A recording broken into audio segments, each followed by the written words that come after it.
De la suite dans les idées est une présentation d'Aligo Innovation. Aligo, de l'idée à l'industrie. Le coût des médicaments prescrits sur ordonnance explose au Québec. Pour diminuer la facture, le ministère de la Santé préconise de prescrire des génériques dont le prix équivaut à seulement 2 à 3% de celui d'un médicament original.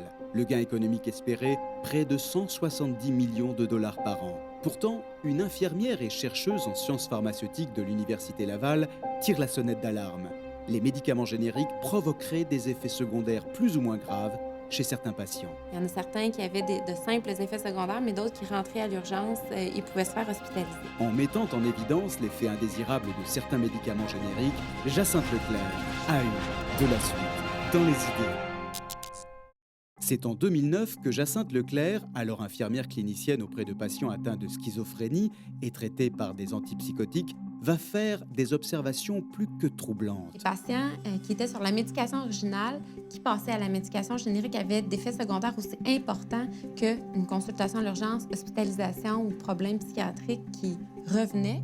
Jacinthe Leclerc ne comprend pas la raison de ces effets secondaires et se pose alors une question. Quelles étaient les différences entre un médicament générique et un médicament original? Parce que ce qu'on entend de façon générale, même dans nos formations à l'école, c'est que c'est identique. En effet, un médicament générique est la copie conforme d'un médicament de marque, tant par la forme que par le contenu, à un détail près. Il peut être de 80 à 120 % plus disponible dans le sang par rapport à l'original. L'hypothèse qu'elle dégage est alors la suivante. La composition des ingrédients non médicamenteux contenus dans les médicaments génériques étant différente de celle des médicaments de marque, les principes actifs du médicament vont être libérés différemment et plus ou moins rapidement dans l'organisme selon qu'on est sur l'un ou l'autre type de médicament. C'est donc la nature de cette propagation qui entraînerait les effets secondaires particuliers observés avec les génériques.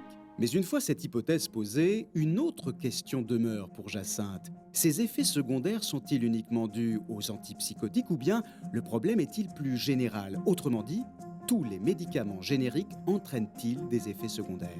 Un homme va l'aider à trouver la réponse, le docteur Poirier, cardiologue et chercheur à l'Institut universitaire de cardiologie et de pneumologie du Québec. Les observations que Jacinthe Leclerc a faites en psychiatrie, il les a observées lui aussi.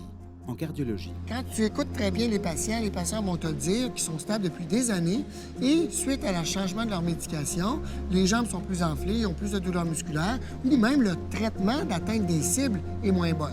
Dès 2013, il propose à Jacinthe Leclerc de lancer une étude qui va porter sur l'exposition à la substitution aux médicaments génériques en cardiologie. Sous la supervision de l'Institut national de santé publique du Québec, Jacinthe va analyser les données de la RAMQ sur une période allant de 1996 à 2014 et en se concentrant sur la population des seniors. Les résultats sont éloquents. Il y avait une augmentation de 7 à 15 % des hospitalisations et des consultations à l'urgence le mois où les génériques sont commercialisés.